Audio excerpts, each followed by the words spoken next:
Honorable guest of honor of today's function and Honorable Member of National Disaster Management Authority, Professor Menon,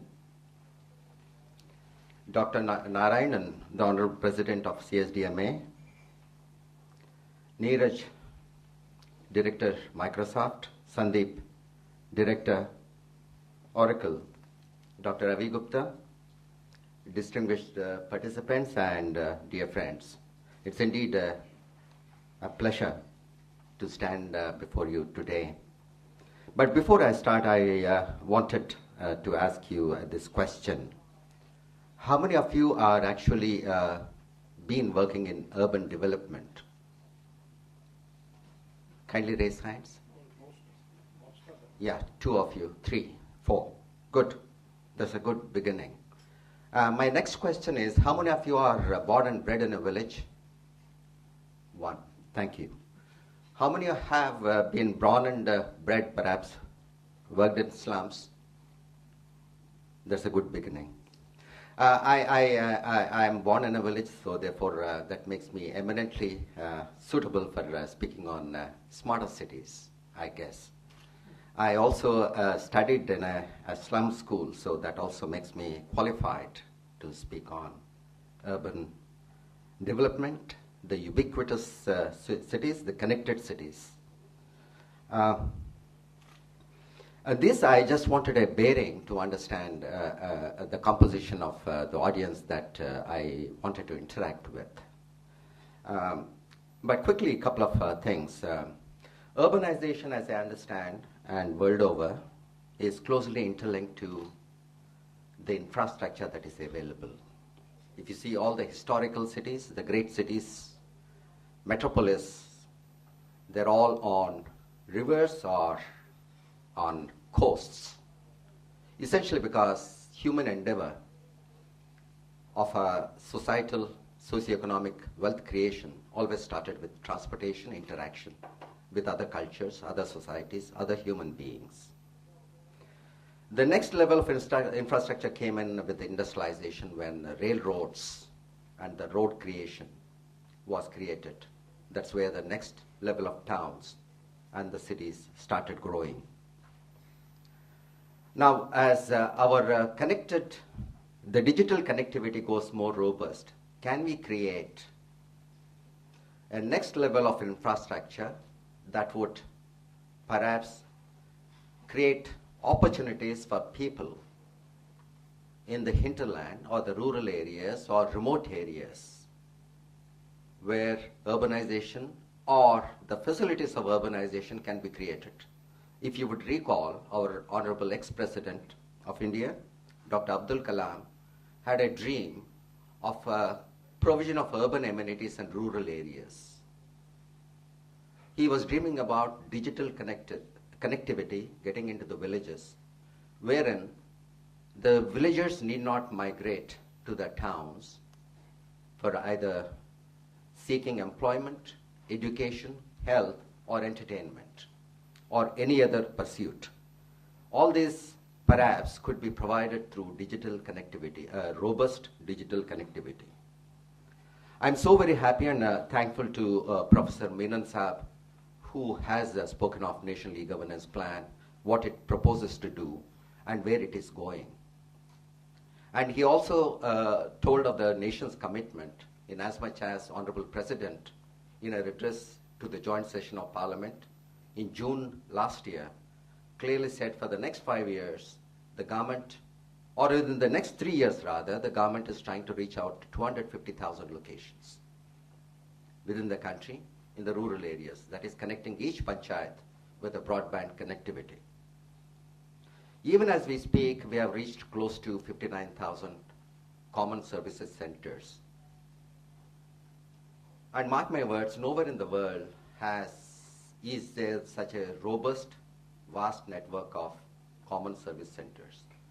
The biggest net we have heard of is about 10,000 locations. So clearly we are 6 times larger than what has happened in the world.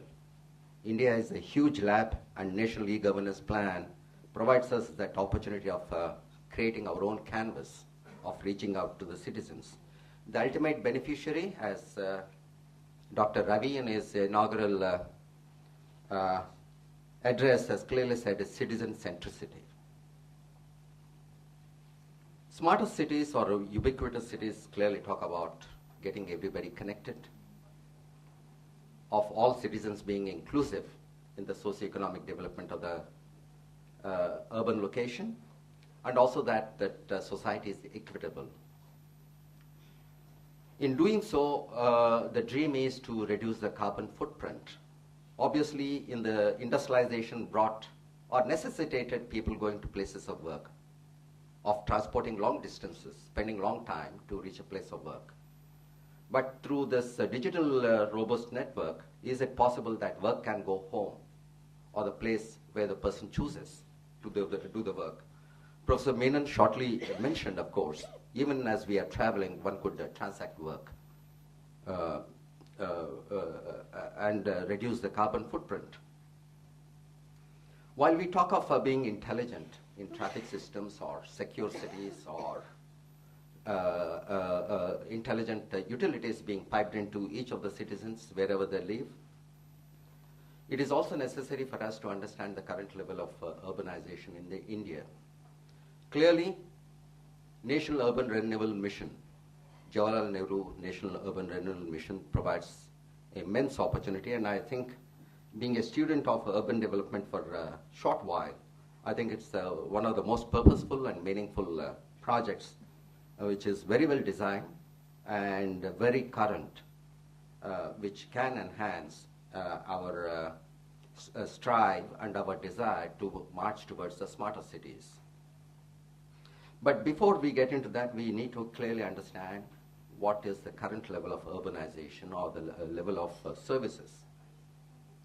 Current estimates, national estimates, show that 40% of treated water is not accounted for. There are immense leakages in the water. 40% of the people still live in slums in the urban areas. It is estimated not more than 70% of the garbage countrywide is collected. And it is believed close to not more than 50% of that is scientifically treated. And as far as the sewage is concerned, there's no reliable estimate. How much is actually collected, how much is treated. As we talk of reducing the carbon footprint, 80% of the electricity consumption within the cities is on pumping systems, both on water and sewage. And given the status of the pumping systems, several of them are decades old, which are not energy efficient. The turbines or the propellers which pump the water or the sewage or the sludge, as the case may be, are age-old stuff.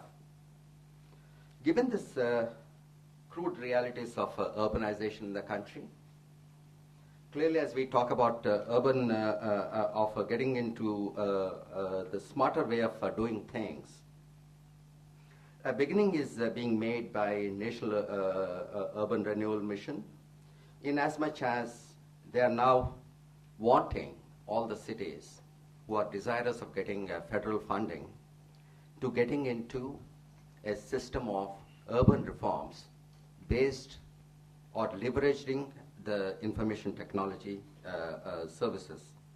Right now there is a mission mode project for on municipalities, and as you know, 74th constitutional amendment makes it compulsory for us of ensuring the third tier of government, that is after the federal and the state, going down to the municipalities, that the elected representatives at the municipal level make informed choices.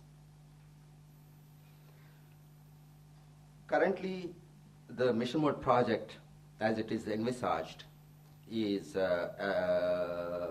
just coming out of the phase of conceptualization.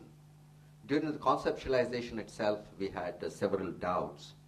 The simple thing that arose was, if there were 5,000 class 1 cities, do we need to have 5,000 instances of software which will help them in capturing the data, analyzing the